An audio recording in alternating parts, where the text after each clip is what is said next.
Alright, so this is my first tabletop review, and it's going to be on this gun here, the Beretta px4 full size. Not just any Beretta px4. As you can tell, it's probably got a couple more accoutrements than you're used to seeing on these things. This is actually a LTT, or Langdon Tactical Technologies Beretta px4. Now, normally when you see those, they have more of a gray cerakoted slide than this one does.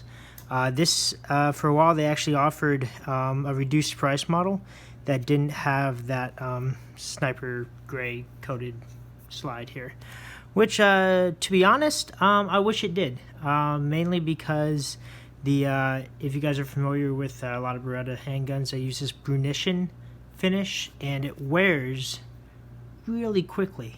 It's like this epoxy paint, and it doesn't hold up very well. This isn't the first one that I've seen. I really like this gun, and I used to recommend it highly, and I have multiple friends who have purchased them because of my recommendation and after shooting mine. And they all tend to wear pretty fast. Now, under this brunition, you notice it's not rusting or anything, but it kind of looks battle worn a lot quicker and a lot faster than it really should be, right? So this is the LTT optic ready px4. Now, this one in particular has had even a couple more Langdon Tactical upgrades to it. The hammer has been replaced with a flush fit one. Looks kind of sharp there. It also has an LTT trigger job, so you have a very smooth, light trigger pull on it. And then also, typically the LTT px4 model, it'll come with a Glock MOS plate, but as you guys may or may not know, the Glock MOS plate tends to it's got some inherent drawbacks, mainly that it's cast like MIM, cast MIM, and then it doesn't really fit well on it. I'll have some pictures hopefully to include that show it. So this is actually a C&H precision V4 slide, V4 plate. Now, if you buy one of those for this gun in particular, even though this is cut for a even though the slide is cut to use Glock MOS plates, you do actually have to modify Glock MOS plates or MOS footprint plates like this C&H's to fit, mainly because the firing pin block, that if you're familiar with the normal px4, you can actually see it rise up and down on the top of the slide here, and obviously if there's a plate there, it can't do that. So it's pretty easy to modify. You just you drill a hole right through the plate so that firing pin block can rise up and out of the way of the firing pin when you need it to. So that's like I said, a couple more, not your standard px4, and honestly, I really enjoyed this gun. I really like it. The reason why you see kind of the prompting for this little video and why you see everything laid out here before you is this is actually the probably about the last hour that this gun's going to be in my possession. I'm trading it off to a friend with quite a bit of sadness, if I don't say so myself. I'll go ahead and tell you what I liked about it and why it worked so well for me, and why I really enjoyed it, and then I'll end with why I'm actually trading it off. All right. First things first. Awesome platform, just in general, especially right out of the box. Doesn't need much of anything to really work for you. The recoil impulse, due to this rotating barrel mechanism, is really smooth. It's really smooth. And when you add a dot to it, one of the benefits of this rotating barrel is you don't have any slide tilt. Well, I suppose most guns don't, but just this comes back on one plane like a sewing machine, and when you're running a dot, the dot doesn't even leave the box when you're burning down targets. Double action, especially with this LTT trigger job, is so smooth. Really will make you kind of get the best you possibly can out of a double action trigger. And single action is okay, very light, very precise. Yeah, it's just an awesome, really well-running, slick-running gun. I've had all these magazines here. As you can see, I did invest quite heavily in this as a platform, and I'm probably going to lose a little bit of money. But funny enough, not so much on this stuff, more so on just the holsters. Really, just obviously I'm selling this, and I don't really have a use for the holsters, so they're going with the new owner, and I did invest a fair bit with it. So as the gun came to me, it just had a TLR1, these magazines, but all the upgrades had already been done to it, which was awesome for me. And I managed to find all those magazines with this and this JM Custom George holster and mag carrier for, I want to say it was like $1,000 or $900. I can't remember off the top of my head. But still a heck of a deal for a base gun that cost like $875, and then to have the the trigger job, which is another $150 added onto it, and then the custom hammer back here and such. It did come with the Talon grips, the sand ones. I found them a bit too aggressive, not on my hands, but on my clothing. It definitely tended to wear through my garments a lot faster than the rubber grip. The rubber's okay. I cut out the front bit. One of the main drawbacks of this model, the px4, is that the sides are smooth, like baby bottom smooth. There's no texturing at all. So you really need to use like Talon grips, rubberized grips. And most of the LTTs, I think, actually come with rubberized grips. Honestly, this gun could really benefit from a stipple job. And I was about, let's just call it about 2 or 3 beers away from doing it myself. Before my friend offered to, buy it, and that kind of just put the thought in my head of, oh, well, maybe I should leave it permanently modified. All right. So excellent gun. Pretty light, too, even once you start taking this stuff off of it, but even with just a dot, it's a pretty light, handy gun. I definitely, when I was running it, it was my favorite do-it-all gun. Like, if I could go down and only have one handgun, this would be it. Simply because the dot made it really accurate, really fast, and I could definitely, I have shot competitions with it, USPSA and some two-gun stuff with it. Worked really well. Without the light, it was definitely light enough to be a casual carry gun, and it concealed pretty well, especially with this this is a Neoteric Arms Kydex holster. They're kind of an up-and-coming holster company, I suppose. They're not like big name like Filster or JM Custom Kydex or anything, but good holster, got the job done. It, has a lot of the features that I like in a good holster. The Kydex, good clips, this claw, this little claw design. They're pretty ambiguous now, but it was a good holster, good setup, ran it really fast in the appendix position.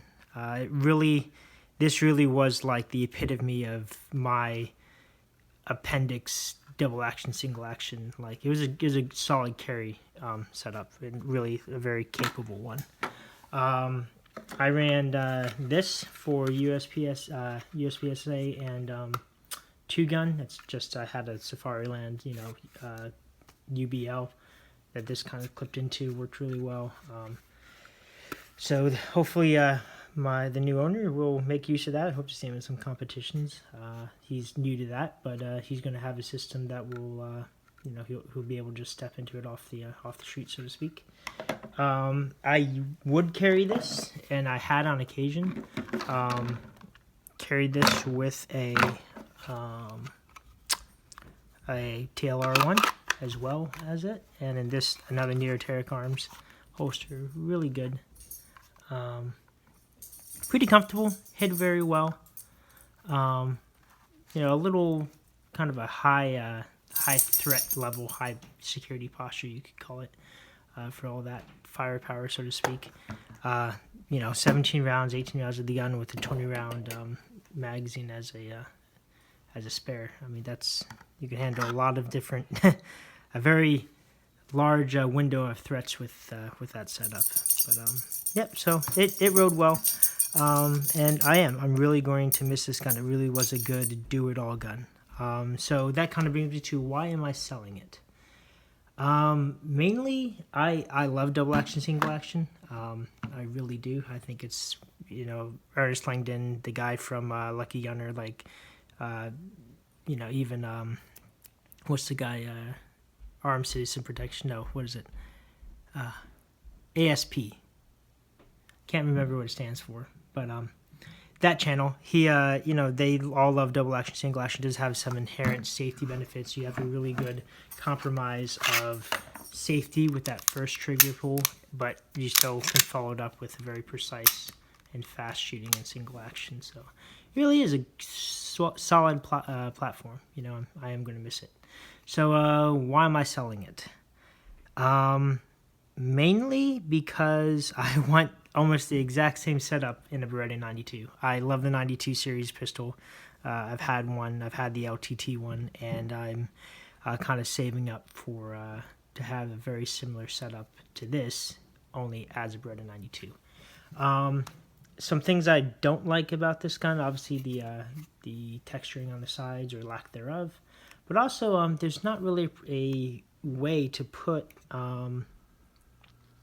suppressor height sights on this, which, no big deal, but that means that you don't really have a backup system if your dot goes down. Now, I know a lot of people, I honestly wasn't worried about it. I was comfortable carrying this without backup sights, and the other dot gun that I have doesn't have backup sights or doesn't have co-witnessable backup sights.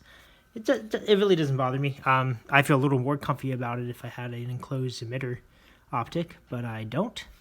So, this is kind of, anyway, there's one thing I didn't like. It wasn't a deal breaker. Obviously, I carried the gun for, by the way, I've owned this gun for about a year. I've put probably 1,000 rounds through it, which, is more than some, less than others, but, again, sort of go back to why I'm selling it, is my practice and therefore my proficiency is kind of diffused over too many different weapon platforms at the moment, or too many different models. So things like where the magazine release button is, and the sort of the order of operations and the manipulations required, and the controls are kind of different. And also, I am a part-time firearms instructor, and a lot of the students that show up, they have Glocks. They're very popular. You can take it or leave it. And I cut my teeth on Glocks. I don't mind them.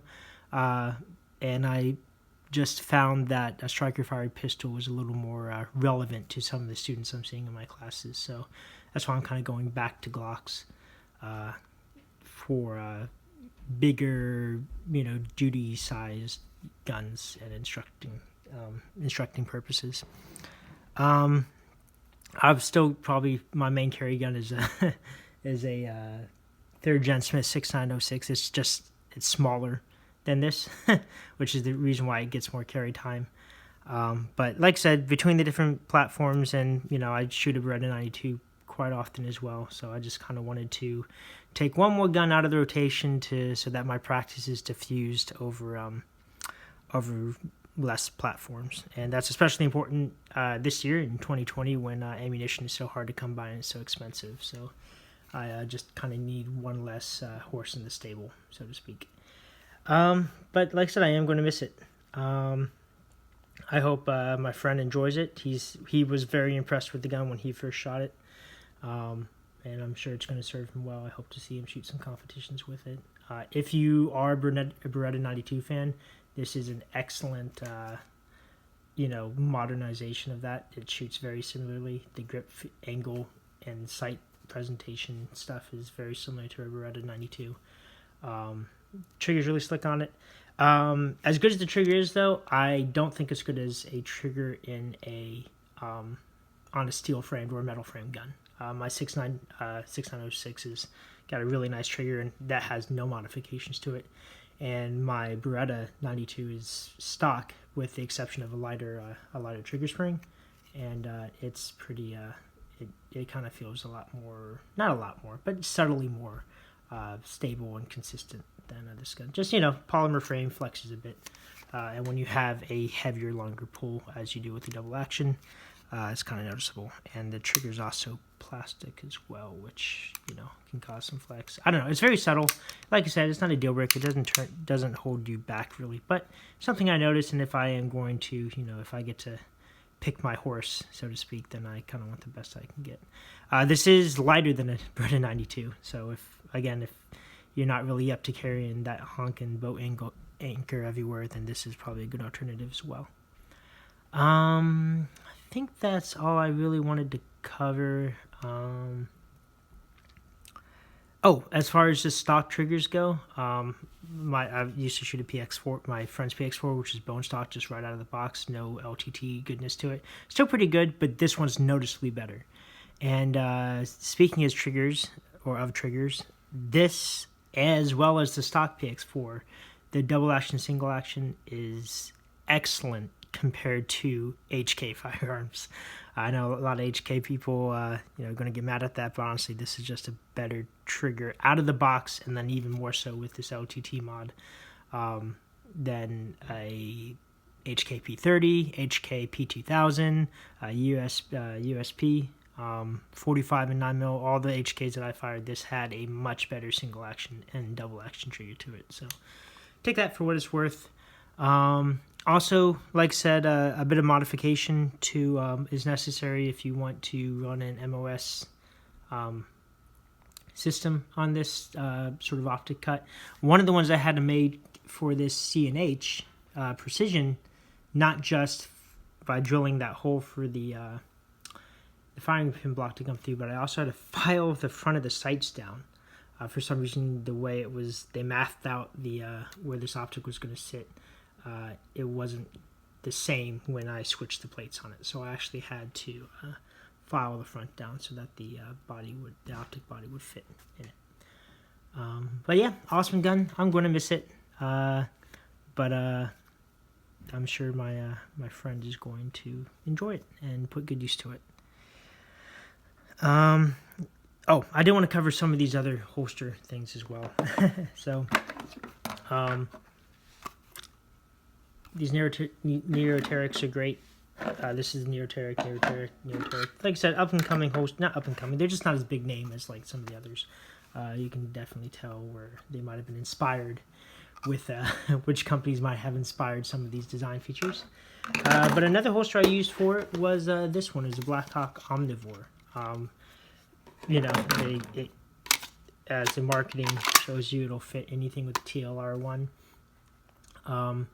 Basically, I wanted to have this gun in sort of a duty-esque carry configuration, so, having to hit an active retention to come out of the holster, and then just, a little more secure than just a friction retention. And this holster let you do it, even with an optic and, a snowflake gun, as this is sometimes been called. Can't say I really recommend this holster. It holds the gun. I feel comfortable with it with the double action, but if it was a Glock in here, like, you just have way too much access to the trigger for my liking. And it's not really duty grade. Like, it's kind of, I honestly feel like if I bumped it getting out of the car, it would probably come apart. It just, feels kind of chintzy. But, it let me help with my muscle memory as far as going for an active retention release when I draw and stuff. So, anyway, those are my thoughts on it. Kind of ended up being a long video. Maybe my editing skills will get good enough where I can add in some shooting footage. But if not, there are other videos of that on my channel. Yeah, I definitely recommend it. I'm going to miss it. But those are just kind of my thoughts on it while I have it in hand. All right, guys. Well, take care and, be safe and all that stuff. So if you have any questions, just drop it in the comments and I'll do my best to answer.